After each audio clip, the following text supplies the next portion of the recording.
सुलह हुदैबिया का एक पॉइंट ये था कि 10 साल तक मुसलमानों और काफिरों के दरमियान कोई लड़ाई नहीं होगी। इससे मुसलमानों को थोड़ा टाइम मिला और उन्होंने रिलैक्स होकर इस्लाम की दावत देना शुरू की। इस्लाम कबूल करने के बाद सहाबा की जिंदगी बाकी अरबियों से बिल्कुल अलग हो चुकी थी, जिससे अरब के लोग बहुत इम्प्रेस होते थे और आहिस्ता आहिस्ता बहुत सारे लोग इस्लाम की दावत कबूल करने लगे। इन सब में मक्का के दो बहुत इंपॉर्टेंट लोग खालिद बिन वलीद और अमर बिन आस भी थे। और खालिद बिन वलीद के लिए तो इस्लाम कबूल करना बहुत मुश्किल था, क्योंकि कुरान में वलीद बिन मुगीरा, जो खालिद बिन वलीद के वालिद थे, उनके बारे में बहुत सख्त वर्ड्स यूज किए गए थे। और अरब में खानदान और स्पेशली बाप की इज्जत सबसे इंपॉर्टेंट चीज होती थी। लेकिन फिर भी खालिद बिन वलीद ने अपने वालिद और पूरे खानदान के खिलाफ जाकर इस्लाम कबूल कर लिया। आहिस्ता आहिस्ता इस्लाम फैलता गया और रसूलुल्लाह सल्लल्लाहु अलैहि वसल्लम ने एक एम्बेसडर रोमन एम्पायर की तरफ भेजा। लेकिन इस एम्बेसडर को गस्सानी किंगडम ने बहुत ही बुरी तरह कत्ल कर दिया। ये गस्सानी किंगडम अरब और रोमन एम्पायर के बिल्कुल बीच में था और ये गस्सानी किंगडम रोमन एम्पायर का एक वेसल स्टेट था। वेसल स्टेट मतलब एक पपेट स्टेट। गस्सानी किंगडम का एम्बेसडर को मारना जंग के ऐलान जैसे था। और सिर्फ उस जमाने में नहीं, बल्कि आज भी यूएन चार्टर्स में एम्बेसडर को मारना सबसे बड़े क्राइम्स में से एक है। रसूलुल्लाह सल्लल्लाहु अलैहि वसल्लम को जब पता चला तो उन्होंने फौरन 3000 लोगों की फौज जमा की और रोमन एम्पायर पर हमले का फैसला किया।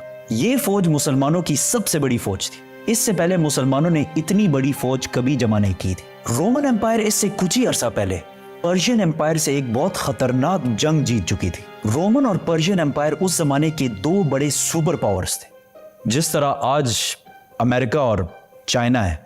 और इस जंग में कौन जीतेगा ये कुरान ने इस जंग के खत्म होने से पहले ही बता दिया था। ये भी बहुत जबरदस्त स्टोरी है, तो सब्सक्राइब। ये रोमन एम्पायर का पीक दौर था। इससे पहले अरबों ने रोमन एम्पायर पर कभी भी हमला नहीं किया था और रोमन एम्पायर से जंग करना बिल्कुल सुसाइड समझा जाता था। जब अरबों को पता चला कि सिर्फ 3000 मुसलमान रोमन एम्पायर पर हमला कर रहे हैं, तो उन्होंने बहुत मजाक उड़ाया और कहा कि इन 3000 में से एक भी बंदा जिंदा बचकर वापस नहीं आएगा और रोमन एम्पायर इसके बाद मदीना पर हमला करके मुसलमानों को खत्म कर देगा। रसूलुल्लाह सल्लल्लाहु अलैहि वसल्लम ने इस फौज का लीडर ज़ैद बिन हारिसा रज़ियल्लाहु तआला अन्हु को बनाया। इस्लाम से पहले ज़ैद बिन हारिसा को रसूलुल्लाह सल्लल्लाहु अलैहि वसल्लम का बेटा माना जाता था और बाकी फौज को बताया कि अगर ज़ैद बिन हारिसा शहीद हो जाए तो तुम्हारा नेक्स्ट लीडर जाफर बिन अबी तालिब होगा, जो हजरत अली रज़ियल्लाहु तआला अन्हु के भाई थे। और अगर जाफर भी शहीद हो जाए तो तुम्हारा लीडर अब्दुल्ला बिन रवाहा होगा। और इन्हें कहा उस जगह पर जाओ जहां इन्होंने हमारे एम्बेसडर को शहीद किया था और इन्हें इस्लाम की दावत दो। अगर ये लोग इस्लाम कबूल ना करें, सिर्फ और सिर्फ तब इनसे लड़ाई करना। और हाँ, किसी बच्चे, बूढ़े या औरत को अंडर एनी सर्कमस्टांसेस नुकसान नहीं पहुंचाना और दरख्तों को भी नहीं काटना।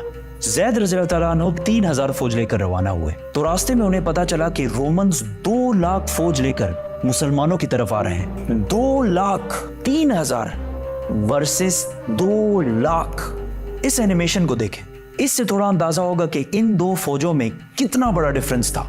ये है एग्जैक्टली 3000 लोगों की फौज और इसके सामने ये है 2 लाख लोगों की फौज।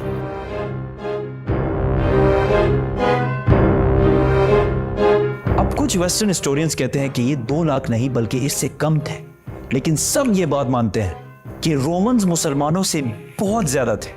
मुसलमानों के एक ग्रुप ने सोचा कि हमें मदीना से और फौज का इंतजार करना चाहिए, लेकिन मुसलमानों के तीसरे जनरल अब्दुल्ला बिन रवाहा ने कहा कि हम जंग या जीतेंगे और या शहीद होंगे, जंग छोड़ के जाने वाला कोई ऑप्शन नहीं है। तो यहां मुसलमानों ने एक जबरदस्त प्लान बनाया। वो इस जगह को छोड़कर जहां पहले लड़ाई होनी थी पीछे हटे और मुता के 2 पहाड़ों के दरमियान रुके। अब इसका क्या फायदा था? फायदा ये था कि अगर ये 2 पहाड़ ना होते और मुसलमान 2 लाख रोमन्स पर हमला करते तो रोमन्स मुसलमानों को चारों तरफ से घेर कर खत्म कर सकते थे। लेकिन इन 2 पहाड़ों की वजह से रोमन फौज ज्यादा स्ट्रेच नहीं हो सकती थी, तो लड़ाई में इनके ज्यादा नंबर्स होने का इतना फायदा ना होता। दोनों फौजों ने हमला किया और लड़ाई शुरू हुई। ज़ैद बिन हारिसा ने मुसलमानों की फौज का झंडा उठाया और बहुत फियर्स लड़ाई की, लेकिन वो शहीद हो गए। तो रसूलुल्लाह सल्लल्लाहु अलैहि वसल्लम के ऑर्डर के मुताबिक मुसलमानों के दूसरे जनरल जाफर बिन अबी तालिब ने झंडा उठाया और लड़ने लगे। लेकिन जिस हाथ में उन्होंने झंडा पकड़ा था वो हाथ कट गया।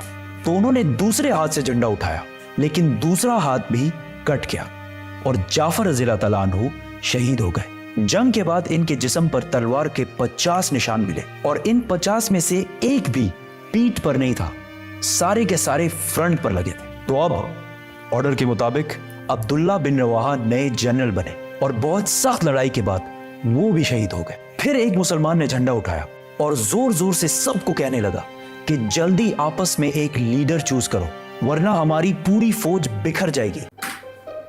ये जंग मदीना से 1000 किलोमीटर दूर मुता में हो रही थी, लेकिन रसूलुल्लाह सल्लल्लाहु अलैहि वसल्लम ने इस जंग के बारे में मदीना में मुसलमानों को पहले ही बता दिया था कि सबसे पहले जैद ने झंडा उठाया और वो शहीद कर दिए गए। उसके बाद जाफर ने झंडा उठाया और वो भी शहीद कर दिए गए। उसके बाद अब्दुल्ला बिन रवाहा ने झंडा उठाया और वो भी शहीद कर दिए गए। उसके बाद मुसलमानों ने सैफुल्लाह, अल्लाह की तलवारों में से एक तलवार को अपना लीडर बना लिया है। इस फौज में अब तक खालिद बिन वलीद एक आम सिपाही की तरह लड़ रहे थे और लड़ते लड़ते 9 तलवारें तोड़ चुके थे और ये मुसलमानों की तरफ से उनकी पहली जंग थी। तो सारों ने unanimously without any doubt Khalid bin Walid को जंग के दरमियान ही अपना लीडर और जनरल बनाया।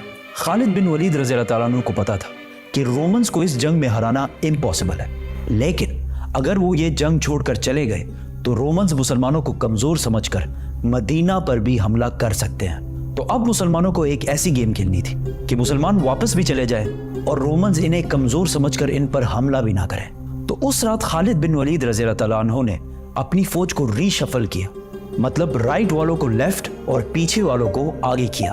अगले दिन जब जंग शुरू हुई तो पहाड़ों से धुआं उठने लगा और कुछ ड्रम्स की आवाजें आना शुरू हुई।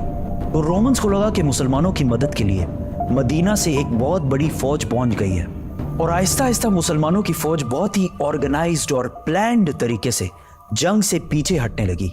ऐसा लग रहा था कि मुसलमान चाहते हैं कि रोमन्स इनका पीछा करें और वो इनको ट्रैप कर दें। रोमन्स ने सोचा कि मुसलमान हमारे साथ बहुत बड़ी गेम खेल रहे हैं, ये चाहते हैं कि हम इनका पीछा करें और ये ओपन डेजर्ट में अपनी बड़ी फौज के साथ हमें खत्म कर दें। तो रोमन्स ने ये सब देखकर मुसलमानों का पीछा नहीं किया और मुसलमानों की फौज आहिस्ता आहिस्ता वहां से पीछे हटकर मदीना पहुंच गई और मुसलमानों की फौज को रोमन्स के मुकाबले में बहुत कम नुकसान हुआ। मदीना वालों ने सोचा कहीं ये लोग जंग से भाग कर तो नहीं आए, तो उन्होंने इस फौज को बहुत ही बुरा भला कहा, लेकिन रसूलुल्लाह सल्लल्लाहु अलैहि वसल्लम ने कहा ये भाग कर नहीं आए, ये हमारी मदद लेने के लिए आए हैं और बहुत जल्द हम रोम पर दोबारा हमला करेंगे। ये जंग तो रोमन्स और मुसलमानों के दरमियान थी, लेकिन पूरा अरब इस लड़ाई को बहुत गौर से देख रहा था, क्योंकि पहली बार अरब ने माइटी रोमन एम्पायर की ताकत को चैलेंज किया था। तो जब उन्होंने देखा कि 2 लाख फौज से लड़ने के लिए सिर्फ 3000 लोग गए और ठीक ठाक वापस भी आ गए, तो ये अरब की तारीख में बहुत ही इम्पॉसिबल काम हुआ था, जिससे बाकी अरब के दिलों में मुसलमानों के लिए बहुत इज्जत पैदा हुई। और अरब के वो कबीले जो हर जंग में खंदक, बदर, ओहद में मुसलमानों के हमेशा खिलाफ होते थे, जंगे मुता के बाद इस्लाम की तरफ आने लगे और मदीना की ये छोटी सी रियासत आहिस्ता आहिस्ता हर तरफ फैलने लगी। अब यहाँ कुछ हिस्टोरियंस कहते हैं कि रोमन्स इतनी छोटी फौज से जंग सिर्फ इसलिए हारे क्योंकि रोमन एम्पायर कुछ साल पहले पर्शियन एम्पायर से जंग के बाद बहुत कमजोर हो चुकी थी। उस जंग में पर्शियन एम्पायर ने रोमन एम्पायर को बिल्कुल तबाह बर्बाद कर दिया था, लेकिन उसी टाइम कुरान के सूरह रोम में कहा गया था कि ये जंग पर्शियंस नहीं रोमन्स जीतेंगे। और ये भी बहुत इंटरेस्टिंग स्टोरी है। सब्सक्राइब।